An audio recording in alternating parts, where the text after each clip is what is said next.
Halo teman-teman, jumpa kembali dengan saya di channel Sinyal Kripto, yaitu channel yang membahas berita-berita populer tentang dunia kripto.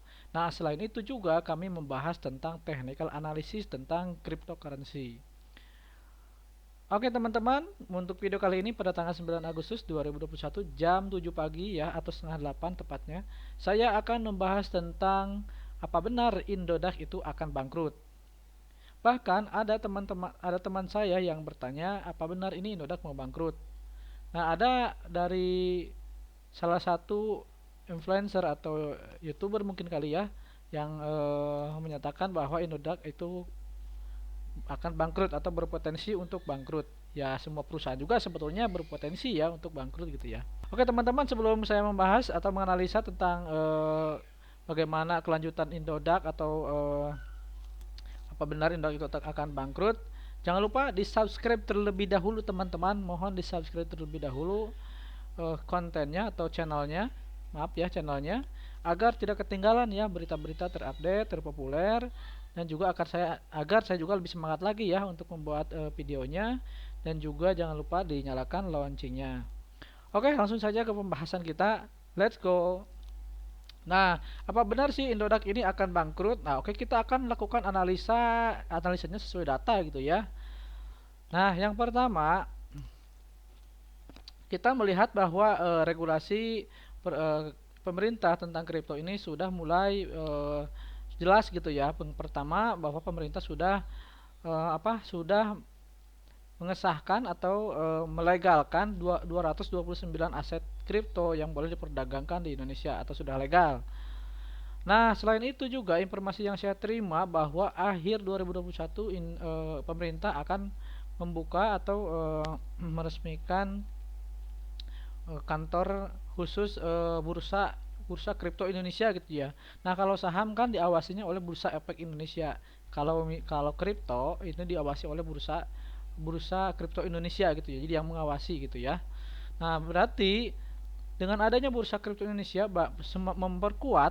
semakin memperkuat posisi atau keberadaan exchange kripto di Indonesia, sehingga exchange itu punya kepastian hukum bahwa produk yang mereka perdagangkan sudah legal dan sudah diawasi oleh pemerintah. Artinya itu akan membuat posisi exchange di Indonesia yang sudah legal di Indonesia semakin kuat dibandingkan dengan posisi exchange yang belum legal atau belum terdaftar di Indonesia. Nah, Indodax itu sudah terdaftar di Indonesia, sudah punya surat perizinan beroperasi dan sebagainya di Indonesia. Artinya jelas Indodax sudah secara legalitas, secara posisi memang kuat ya di Indonesia.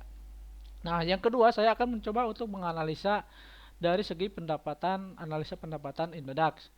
Karena untuk menilai sebuah perusahaan akan dilikuidasi atau bangkrut itu kan tentunya dilihat dari pendapatan dan pengeluaran. Jadi apabila pendapatan per tahun misalkan ya lebih kecil daripada pengeluaran, nah itu kemungkinan ya akan bangkrut dalam waktu 3 tahun juga gitu. Nah, oke, kita akan analisa teman. Nah, menurut data ini ya di website pada bulan Mei ya, pada bulan Mei 2021. Nah, ini. Bentar.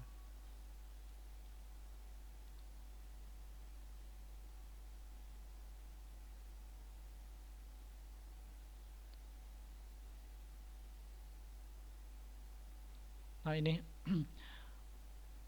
data on the Indodax website bahwa Indodax dalam 24 jam itu pada tanggal 14 Mei 2021 itu transaksi perharinya 2,8 triliun. Ini memang volume yang besar gitu ya. Paling sekarang ini kalau kita lihat, kita bisa cek ya, di volumenya itu 140. Ini kan total asetnya itu 145 kripto ya, jenis kripto. Di sini kan ada volumenya, tinggal kita hitung aja gitu ya rata-rata per hari. Nah, kalau dalam transaksi besar total 2,8 triliun per 24 jam, ya kalau misalkan kita dalam volume kecil misalkan 1 triliun per hari gitu ya, atau 24 jam, kita tinggal kalikan aja rata-rata lah, misalkan gitu ya, per hari 2 triliun atau 1,5 triliun gitu ya per hari. Kita nanti akan coba hitung ya. Nah, Indodax ini melihat dari histori perkembangan daripada jumlah member Indodax juga semakin bertambah menurut saya ya. Yang dulu itu tahun 2018 itu hanya 1,5 juta hingga 2 juta member, dan juga transaksinya hanya masih miliaran gitu ya, masih 80 miliar. Nah, sekarang sudah triliunan, member juga bertambah, sekarang sudah 4 juta member lebih. Kemudian transaksi juga bertambah. Dari segi itu juga jauh kemungkinan ya untuk bangkrut gitu ya. Jadi yang pertama tadi dari segi legalitas dan dari segi posisi regulasi itu Indodax sudah terdaftar, sudah legal. Yang kedua dari perkembangan jumlah member dan dari perkembangan transaksi semakin tahun semakin meningkat ya. Yang tahun 2018 itu membernya sekitar 2 juta kurang lebih, 1,5 juta 2 juta. Nah, sekarang sudah 4 juta. Otomatis kan semakin banyak member, semakin semakin banyak juga transaksinya. Dilihat dari transaksi juga semakin meningkat, dan jumlah aset kripto juga setiap bulannya itu selalu ada bertambah. Artinya ketika jumlah aset terus bertambah, jumlah kripto maksudnya yang diperdagangkan di Indodax semakin bertambah, maka semakin nambah juga volume transaksi atau jumlah transaksi di Indodax. Nah, bagaimana kita coba untuk menghitung gitu ya. Nah, kalau misalkan kita ambil rata-rata per hari 2 triliun gitu ya per hari. Hari ini juga ya, 24 jam hari ini dari transaksi USDT aja sudah 100 miliar lebih, kemudian Dogo 100 miliar lebih gitu ya. 10 aset kripto aja sudah hampir 1 triliun gitu ya hari ini. Ya, katakan misalkan 2 triliun ya per hari. Nah, kalau misalkan 2 triliun per hari, kita kalikan fee transaksi kan 0,3% ya, fee per hari. Oh, maaf, fee per transaksi 0,3% kali jumlah transaksi ya, berarti 0,3% kali 2 triliun itu berarti 6 miliar per hari. Nah, si Indodax mendapatkan keuntungan atau laba itu rata-rata perkiraan saya, ini analisa saya gitu ya, 6 miliar. Nah, kalau misalkan ini 1 triliun, ini ambil kecilnya gitu ya. 3 miliar berarti kan. Nah, katakan kita rata-rata ambil ini 5 miliar aja misalkan ya. 5 miliar per hari misalkan nih. Berarti kalau sebulan Indodax berarti mengantongi 150 miliar ya. Nah, misalkan ini biaya overhead kantor, ya katakan biaya overhead kantor misalkan biaya listrik, biaya operasional perusahaan misalkan ya, ini 200 juta lah katakan ya.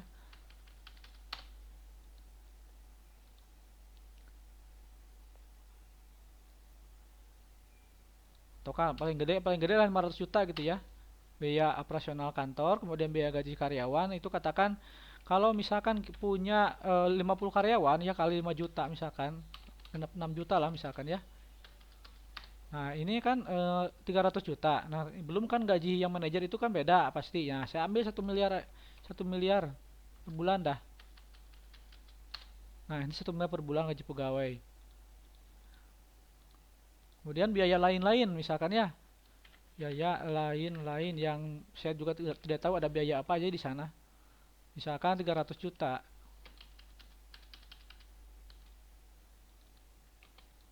Nah, 300 juta. Ini laba sebelum pajak. Ini analisa aja gitu ya, supaya kita bener nggak sih mendekati nggak sih Indodax itu akan bangkrut gitu ya. Jangan kita mengatakan akan bangkrut tapi tanpa kita menghitung data gitu ya. Ini laba sebelum pajak ya, pajaknya itu ya, pajak perusahaan itu 25% misalkan ya, kali 25%.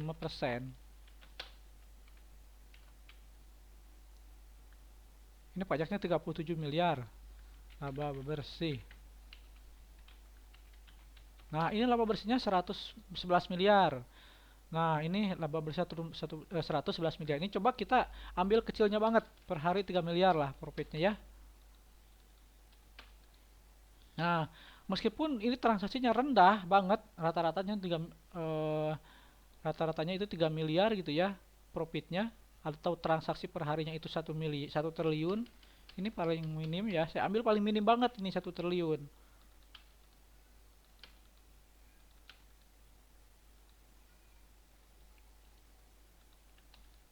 Ini 1 triliun per hari berarti Pi-nya itu hanya 3 miliar per hari. Nah, ini masih untung laba bersih per bulan 66 miliar. Kalau setahun bersih per tahun kali 12 aja. Ini 700 miliar, 793 miliar. Ini sangat besar banget, bosku. Jadi jauh menurut saya untuk ke bangkrut itu sangat masih jauh. Kecuali ini ya. Kecuali Indodax itu eh, sering gangguan, masih terus gangguan gitu ya. Masih terus berlangsung gangguan. Tapi menurut saya sekarang Indodax sudah jarang gangguan. Kalau terus gangguan ya mungkin eh mungkin bisa ini ya, bisa bangkrut juga gitu karena banyak yang beralih ke exchange lain. Nah, ada yang mengatakan bahwa Indodax ini akan bangkrut disebabkan karena biaya transaksi biaya penarikan diturunkan atau dimurahkan gitu. Ya, itu bukan analisa menurut saya.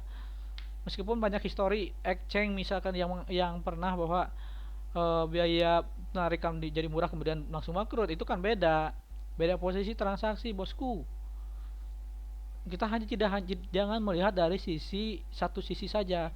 Ini baru pendapatan dari transaksi jual beli kripto, belum pendapatan admin penarikan.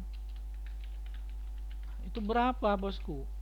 Sehari misalkan ada yang narik 50 ribu penarikan kali 25 ribu misalkan ya.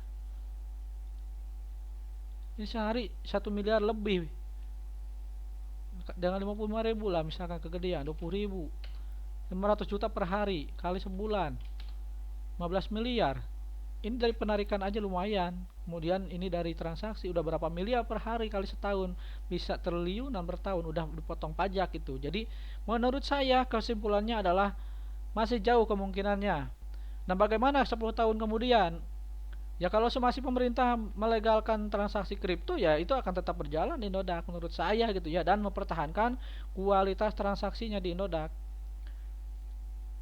Jadi semasih Indodax semasih legalitasnya jelas, kemudian semasih kripto dilegalkan di Indonesia, semasih tidak sering gangguan tiap hari, itu ya Indodax akan eksis selama 10 tahun kemudian yang akan datang. Apalagi nanti kripto ini, dunia kripto ke depannya akan semakin populer, otomatis jumlah member juga akan semakin bertambah dan jumlah transaksi juga akan semakin bertambah. Nah, itu saja teman-teman dari saya. So, jangan khawatir, tetap tenang, tidak perlu khawatir. Semoga video ini bermanfaat. Salam profit, salam to the moon.